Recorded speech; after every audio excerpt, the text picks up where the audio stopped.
Hey guys, today we're going to talk about Philippine roadblocks. I don't mean the kind that are in the roads. I mean the kind that you run into every time you try to make a deal, try to do a lease, try to rent a place, try to make a deal in a store. There's always a roadblock.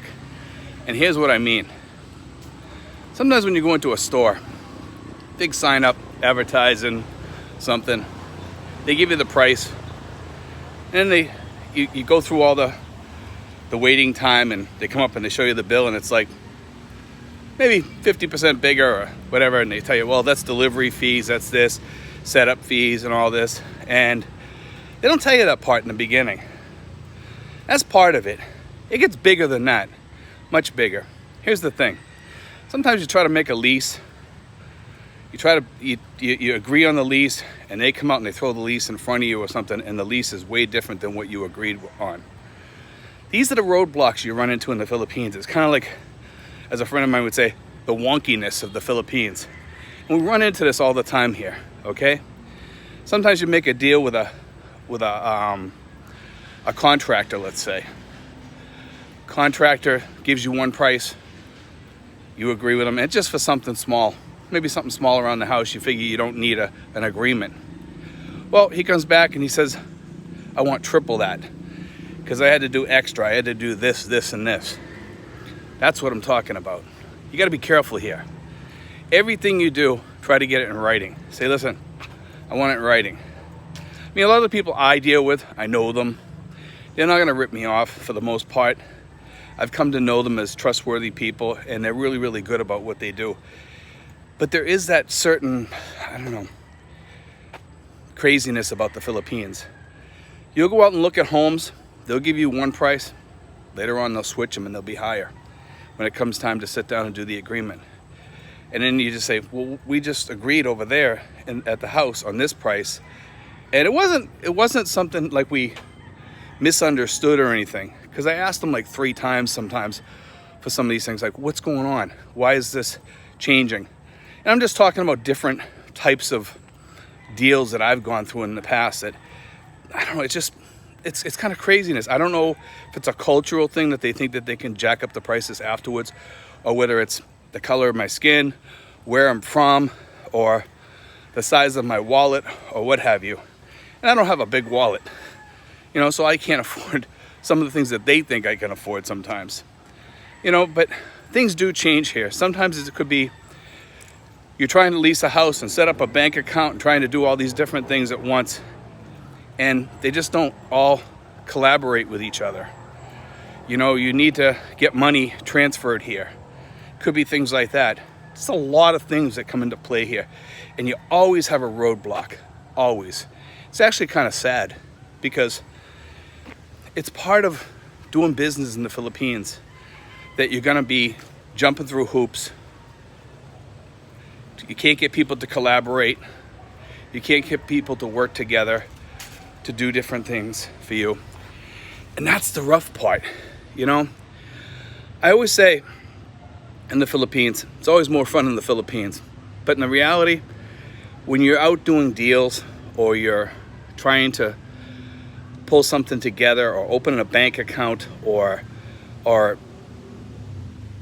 do something in a hospital or whatever, it's always kind of a pain. Even the hospitals here, there's a certain amount of wonkiness that goes on. And here we go with this. Let me explain this. I went up to one of the hospitals around here. I'm not going to mention the name of the hospital, but I went to the hospital. I had to get a biopsy, okay? And I went to the surgeon to do the biopsy because I had to get it done by a surgeon because the doctor wouldn't do it. Said I had to have it done by a surgeon because of all the protocols. So I'm like, okay. So I go to the surgeon. I talk to the surgeon. He says it's about $300 or $400. He says you have to go get the COVID test. So I was like, okay, I'll go get the COVID test. He says they said to come back on Monday, and they would be open to do the COVID test. Well, I come back Monday. It's a holiday. They're closed, and they weren't doing the COVID test. Although he had said Monday they would be open no matter what, even though it was a holiday. Guess what? They weren't. So we went to another place afterwards. They were also closed. So After a while, you kind of give up on things. So I went back and told my doctor, I says, look, I'm not going to pay $300 or $400 for, a surgeon and this COVID test, which costs about 60 or 80 bucks or something like that. I says, I just find it ridiculous. I says, it's just cutting out a piece of skin. So she recommended that I go to another doctor. Well, the other doctor, guess what? He's not going to do the COVID test, and he's not going to do all this suit up stuff. He says, all I have to do is cut out a piece. It's not a big deal. And I tend to agree with him, and it's not, and the doctor is a decent doctor. He said he'll put it in the formula, which is like formaldehyde or whatever. And I said, that's all I need. That's all I need. He said he'd charge $100. So I was really glad about that I could find a doctor that would do it. Now, it just goes to show you that if you look around enough, you can find out what's going on. I got a friend here, little dog running around. If you look around enough, you can bypass some of this stuff. But you really have to do your homework, and you have to kind of find out things and talk to people and research to save money. It's just like with air conditioners here. When I go out and I search for air conditioner deals, the best air conditioner deal I could find was through the person that I have. I don't know what this dog's doing. It seems like a friendly dog. He's right here. But anyway, like wherever I go, I seem to find, get out of here. That's just part of the Philippines, guys. But wherever I go, I seem to find a roadblock. And to get back to the air conditioning guy that I use, he's an exceptional person. He gives a really good deal. And when I compared it to some of the other places, his not only are his deals good, but also his air conditioners have a really, really good warranty, which I like. Now, what does that mean?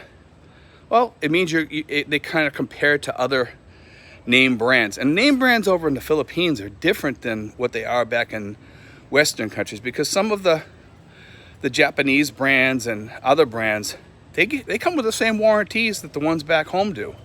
And they're cheaper, and they work just as well, and they're just as quiet, if not better in some ways. Would I put it up against a Carrier? I have a Carrier, okay? I love my Carrier. My Carrier is great. And, I wouldn't put it up against a Carrier, no, because I think Carriers are built to last for years, way beyond their years. I've had that Carrier now for almost 4 years. The only service I've had to do to it is clean it, and that's it, nothing else. A couple of times that gunk grew inside the pipe, but that's not the Carrier's fault. That's the pipe itself clogging up with stuff growing in there, things like that. It looks almost like a slime or jellyfish or something like that. But anyway, occasionally that happens. They say if you put a silver dime in there, that's supposed to stop it in the tray that collects the water. Okay, I haven't tried it yet because I haven't been able to find a silver dime around. I have some, but I don't want to put them in there because they're too valuable. But anyway, guys, God bless. Take care. I hope you enjoyed today's show.